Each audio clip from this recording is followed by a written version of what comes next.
Hello my beautiful cancer यानी कि कर्क राशि। Welcome to the soul escape.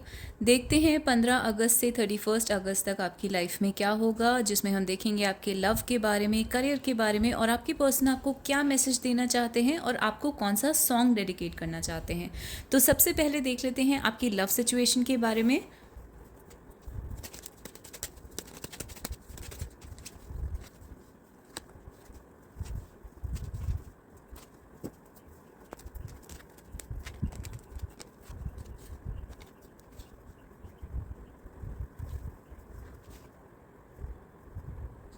तो लव सिचुएशन में जैसे कि आप देख सकते हैं, खुद ही देख सकते हैं, बहुत ही ब्यूटीफुल कार्ड्स आए हैं।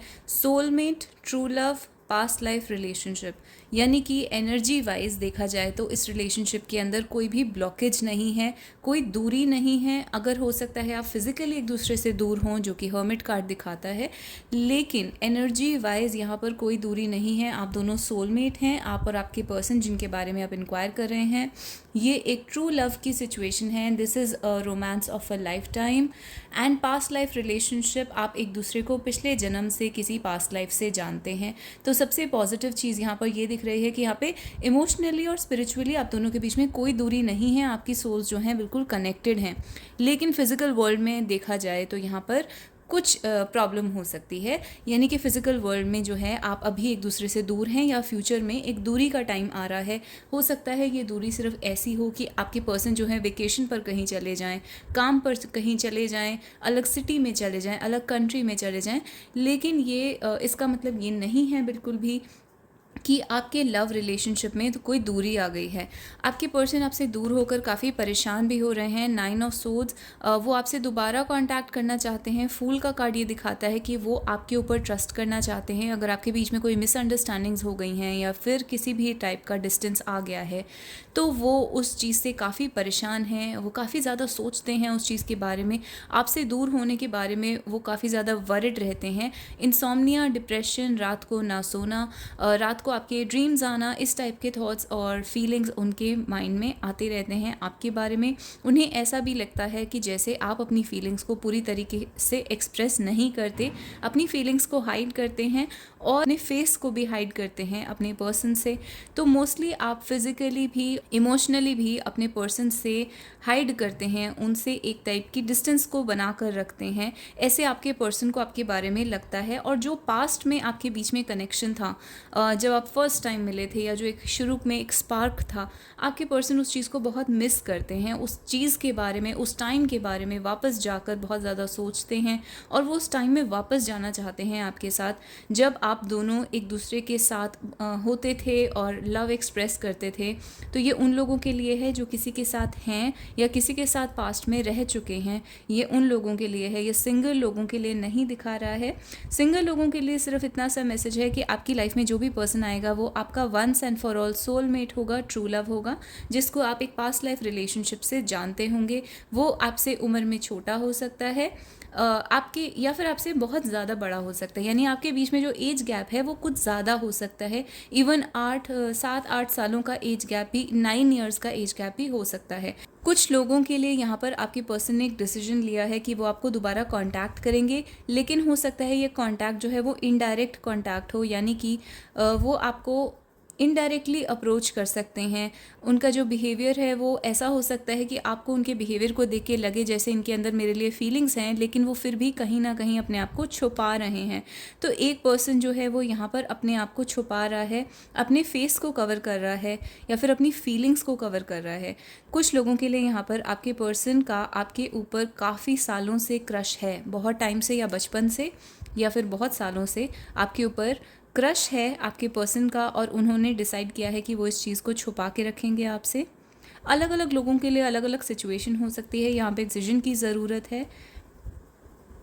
ये डिसीजन मैरिज से रिलेटेड हो सकता है, थर्ड पार्टी से रिलेटेड हो सकता है, फिज़िकली डिस्टेंस होने से रिलेटेड हो सकता है, एक दूसरे से दूर जाने से रिलेटेड हो सकता है। तो एक डिसीजन है जो बहुत ही इम्पॉर्टेंट है। उस डिसीजन को लेने का टाइम है और आपके पर्सन इन 15 दिन में उस डिसीजन के बारे में बहुत सोचेंगे। लेकिन क्या वो ये डिसीजन ले पाएंगे या नहीं, वो डिपेंड करता है अलग अलग लोगों की अलग अलग सिचुएशन के ऊपर।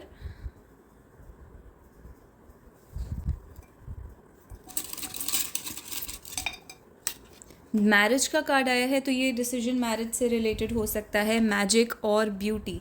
तो आपके लिए बहुत ही सुंदर कार्ड्स आए हैं, ब्यूटीफुल कार्ड्स आए हैं। यहाँ पर आपकी ब्यूटी की बात हो रही है, आपके पर्सन को लग सकता है कि आप बहुत ही ब्यूटीफुल हैं। इट्स अ सिंड्रेला स्टोरी, यानी कि ये दिखाता है कि आप दोनों में से कोई एक जो है वो सिंड्रेला की तरह है, यानी कि वो इस टाइम पर बहुत ही ज़्यादा दुख में है, परेशान है और उसको हेल्प की ज़रूरत है।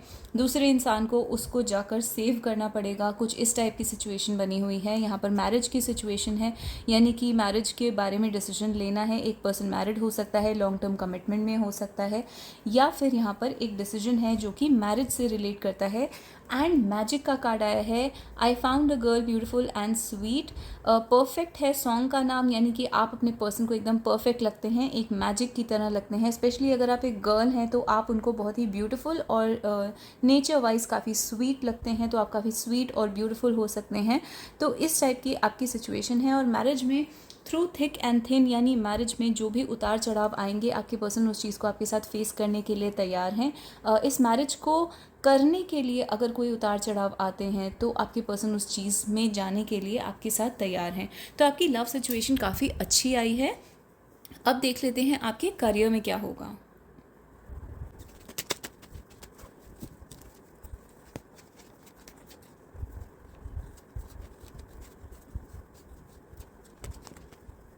अगर हम करियर की बात करें तो यहाँ पर आपने अपने करियर में बहुत ज़्यादा पेशेंस दिखाई है, जिसको कहते हैं एक इन ह्यूमन लेवल की पेशेंस आपने दिखाई है, जो कि बिल्कुल एंजल्स की तरह होती है। बहुत ही हाई लेवल की पेशेंस होती है, वो आपने अपने करियर में दिखाई है। हो सकता है आप बहुत टाइम से एक चीज़ का वेट कर रहे थे, एक अपॉर्चुनिटी का वेट कर रहे थे, या आपने बहुत ज़्यादा मेहनत करी है अपनी पढ़ाई में, डिग्रीज़ को कंप्लीट करने में, जॉब को सर्च करने में, या अपने बिजनेस को स्टार्ट करने में आपकी बहुत ज़्यादा मेहनत लगी हुई है, आपकी काफ़ी इन्वेस्टमेंट भी लगी हुई है इस चीज़ में। तो इसका रिज़ल्ट अब आपको चाहिए और आप बहुत ही डेस्परेटली उस चीज़ का रिज़ल्ट चाहते हैं। तो आप यहाँ देख रहे हैं कि शुरू में आपको कुछ ना कुछ मुश्किलों का सामना करना पड़ रहा है, जिसको आप एंड में आप एक जीत को हासिल करते हैं। तो यहाँ पर आपको ऐसा लगता है जैसे कि आपकी सारी मेहनत बेकार हो जाएगी या बेकार हो चुकी है, इन्वेस्टमेंट सारी बेकार हो चुकी है, आप काफ़ी परेशान हैं, आपको लग रहा है कि इस चीज़ का कोई सोल्यूशन नहीं निकल रहा है। आप काफ़ी एजिटेटेड और परेशान रहते हैं, इरिटेट हो जाते हैं जल्दी अपने करियर में प्रॉब्लम्स होने की वजह से। वर्क प्लेस पर हो सकता है कोई आपसे बहुत रूड है या इरिटेट होकर बात करता है, आपकी कोई बॉस या सीनियर को वर्कर, ये सब लोग हो सकते हैं जो आपको परेशान कर रहे हैं। तो कुछ ना कुछ स्ट्रेस यहाँ पर ज़रूर दिख रहा है, जिससे आप बहुत ही ज़्यादा स्ट्रेंथ के साथ डील कर रहे हैं, बहुत ही हार्ड वर्क और परसिवियरेंस, मेहनत के साथ, बहुत डिफ़िकल्टी के साथ आप इस चीज़ से डील कर रहे हैं। कुछ लोग हो सकते हैं यहाँ पर सच में बहुत परेशान हो, जैसे कि आप इस कार्ड में देख सकते हैं एक लड़की रो रही है। तो इस टाइम पर काफ़ी परेशानी आपको लग सकता है कि हो रही है आपकी लाइफ में, लेकिन एंड में ये एस ऑफ सोर्ड्स का कार्ड जो दिखाता है वो विक्ट्री का कार्ड होता है। इसका मतलब ये जो टाइम आपकी लाइफ में है ये आपको विक्ट्री देकर जाएगा, या आपके लिए सारे सॉल्यूशंस निकाल के जाएगा, आपको अपने सारे प्रॉब्लम्स की चाबी मिल जाएगी। तो एस ऑफ सोर्ड्स जो होता है वो आपकी ज़िंदगी के सारे कॉन्फ्लिक्ट्स और प्रॉब्लम्स को काट देता है। तो ये वाली जो स्वॉर्ड होती है ये एक तरीके से ट्रुथ की और सच्चाई की स्वॉर्ड होती है। तो अगर आपको वर्क प्लेस पर किसी ने चीट करने की कोशिश करी है, झूठ बोला है, रूमर्स फैलाए हैं आपके बारे में, तो जो सच है, आपका सच है और आपके हार्ड वर्क का सच है, वो लोगों के सामने आ जाएगा। तो एक तरीके से आपकी यहाँ पर जीत होगी, आपके काम को नोटिस करा जाएगा और आपको एक तरीके से प्रोग्रेस दी जाएगी। अल्टीमेटली जो इंसान सबसे ज़्यादा रिस्पॉन्सिबल है आपको प्रोग्रेस देने में, वो आपकी साइड पर होगा। तो यहाँ पे कोई बॉस, सीनियर हो सकते हैं, या फिर जनरली लोग आपके फेवर में आ जाएंगे एंड में। तो आपको हो सकता है ये 15 दिन की रीडिंग है, तो हो सकता है इन 15 दिन में आपको थोड़ी सी मुसीबतों का सामना करना पड़े और उसके बाद चीज़ें सॉल्व हो जाएँ। तो आपके लिए यही एडवाइस है कि आपको हिम्मत नहीं हारनी चाहिए और आप जो कर रहे हैं उस चीज़ पर आप टिके रहें और कॉन्स्टेंटली उस चीज़ को ट्राई करते रहें, बार बार अलग अलग तरीक़ों से। और एंड में ये विक्ट्री का कार्ड है, तो एंड में जीत आपकी होगी इस सिचुएशन में।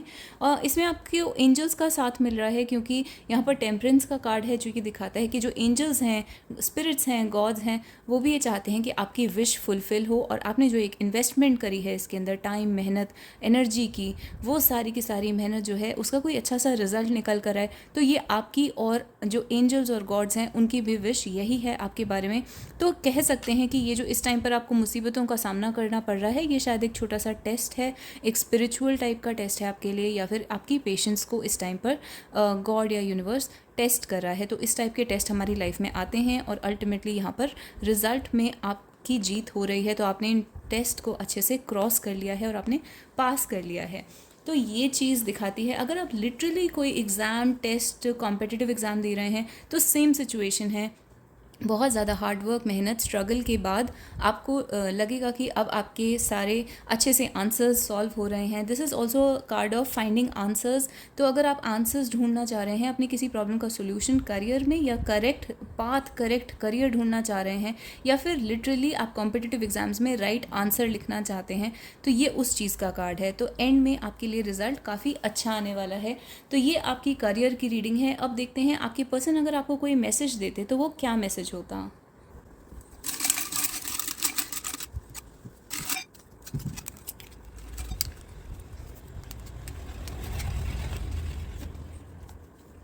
तो आपके पर्सन का जो आपके लिए मैसेज है मेनली वो कहीं ना कहीं मैरिज से रिलेट करता है और मनी से रिलेट करता है। सबसे पहली बात जो मैं क्लैरिफाई कर दूं, पास्ट लाइफ रिलेशनशिप आपके पर्सन को आपके लिए फील होता है। और ये सॉन्ग है I have died every day waiting for you.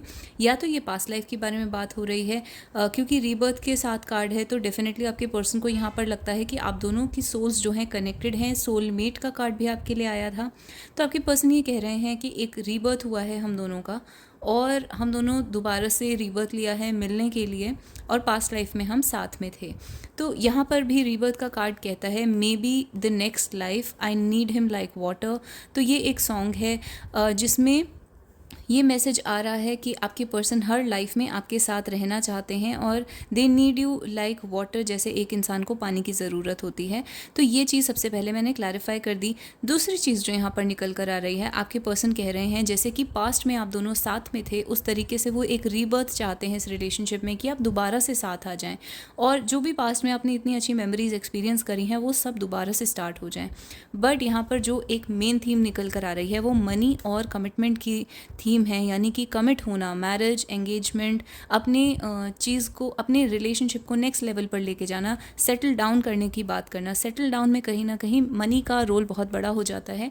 तो यहाँ पर हो सकता है इस चीज़ से रिलेटेड कोई प्रॉब्लम हो, आपके पर्सन के पास यहाँ पर मनी की कमी हो, या फिर इस टाइम पर वो अपने करियर और मनी पर बहुत ज़्यादा फोकस कर रहे हैं ताकि वो फ्यूचर में आपके साथ सेटल डाउन हो सकें। Give it some time, you got this. यानी कि आप अगर थोड़ा सा टाइम देते हैं अपने पर्सन को, ऐसा वो आपसे कह रहे हैं कि अगर आप अपने पर्सन को, उनको थोड़ा सा टाइम देते हैं तो वो मनी, सेविंग्स, इन सब चीज़ों पर वर्क कर रहे हैं, अपने करियर पर वर्क कर रहे हैं, जो कि इस रिलेशनशिप के लिए अच्छा होगा। चेज़ ये दिखाता है कि आपके पर्सन इस टाइम आपको चेज़ कर रहे हैं, या फिर अगर आप अपने पर्सन को जब चेज़ करते हैं तो आपके पर्सन को वो चीज़ बहुत अच्छी लगती है। रिजिड का कार्ड, आपके पर्सन आपसे ये कह रहे हैं कि पहले आप उन्हें चेज़ करते थे और अब आप रिजिड हो चुके हैं, अब आप एक्सप्रेस नहीं करते हैं उतना ज़्यादा। ये चीज़ आपके पर्सन को हर्ट फील करवाती है, लेकिन इसका मतलब ये नहीं है कि अब आप चेज़ करना शुरू कर दें। ये आपके पर्सन के सिर्फ फीलिंग्स हैं, मैसेजेस हैं आपके लिए। अब यहाँ पर आ जाते हैं, सर्विट्यूड का कार्ड है। सर्विट्यूड का कार्ड तब आता है जब एक इंसान दूसरे को सर्व कर रहा होता है रिलेशनशिप में, यानी कि एक इंसान बहुत ज़्यादा कर रहा है दूसरे के लिए और अपनी नीड्स को बार बार छोड़ देता है दूसरे की नीड्स को फुलफ़िल करने के लिए। तो यहाँ पर एक पावर का इम्बैलेंस है इस रिलेशनशिप में। आपके पर्सन इस चीज़ के बारे में कुछ कह रहे हैं, जो भी इस रिलेशनशिप में ज़्यादा गिव कर रहा है उसके बारे में यहाँ पर मैसेज है। जो भी इस रिलेशनशिप में ज़्यादा गिव कर रहा है, यानी कि ज़्यादा सर्विट्यूड कर रहा है, उसको यहाँ पर थोड़ा सा बैलेंस लाने की ज़रूरत है। अगर आप कर रहे हैं तो आपको थोड़ा सा कम करने की ज़रूरत है, और अगर आपके पर्सन ज़्यादा कर रहे हैं आपके लिए तो उन्हें ऐसा लग रहा है कि वो आपको सर्व कर रहे हैं। तो एक तरीके से वो चाहते हैं कि यहाँ पर थोड़ा बैलेंस हो। दूसरी चीज़ जो मुझे नज़र आ रही है, आपके पर्सन को ऐसा लग सकता है कि अगर हम किसी को कमिट कर देते हैं तो वो एक तरीके का सर्विट्यूड बन जाता है, यानी कि मैरिज, कमिटमेंट, रिंग का कार्ड होता है जब एंगेजमेंट या मैरिज होती है। तो वो चीज़ आपके पर्सन को ऐसा लगता है जैसे वो उनको बांध देगी और वो एक सर्विट्यूड के अंदर बंध जाएंगे। और ये बैटल जो है ये लाइफ और डेथ की बैटल है। तो ये जो चीज़ है, ये जो रिलेशनशिप है वो उनके लिए हल्का फुल्का नहीं है, ये एक बहुत ही लाइफ और डेथ का मैटर है उनके लिए। तो आपके पर्सन जो है वो वो इस टाइम पर बहुत ही हैवी चीज़ें सोच रहे हैं इस रिलेशनशिप के बारे में। It is safe for you to love. आपके पर्सन जो है वो यहाँ पर लव को अवॉइड भी करना चाहते हैं। हो सकता है उन्हें ऐसा लगता हो कि love is not a safe thing, यानी कि उन्हें सेफ़ फील नहीं होता है लव में। उन्हें लगता है कोई उनका हार्ट ब्रेक कर देगा। ट्रस्ट का यहाँ पर प्रॉब्लम है और लव को एक्सप्रेस करने में यहाँ पर प्रॉब्लम आ रहा है। तो आपके पर्सन ये सब मैसेजेस अगर आपसे कह सकते तो आपसे ये सब कहते, बट ऑब्वियसली वो आपसे ये सब नहीं कहेंगे। तो ये आपके ओवरऑल मैसेजेस हैं। आपके पर्सन के अंदर हिडन बातें हैं जो कि वो आपसे कह देते अगर उनके अंदर गट्स होते कहने के लिए। और अब देखते हैं आपके पर्सन आपको कौन सा सॉन्ग डेडिकेट करना चाहते हैं।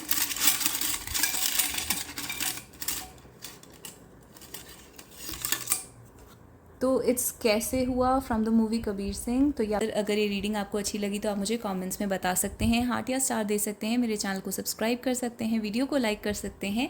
और कैंसर की सारी रीडिंग्स आपको कैंसर की प्लेलिस्ट में मिल जाएंगी जो कि टाइमलेस रीडिंग्स हैं। तो आप उसके अंदर से अपने लिए करियर और लव के मैसेजेस निकाल सकते हैं। तो thank you so much guys, see you next time next week. Till then bye bye and take care.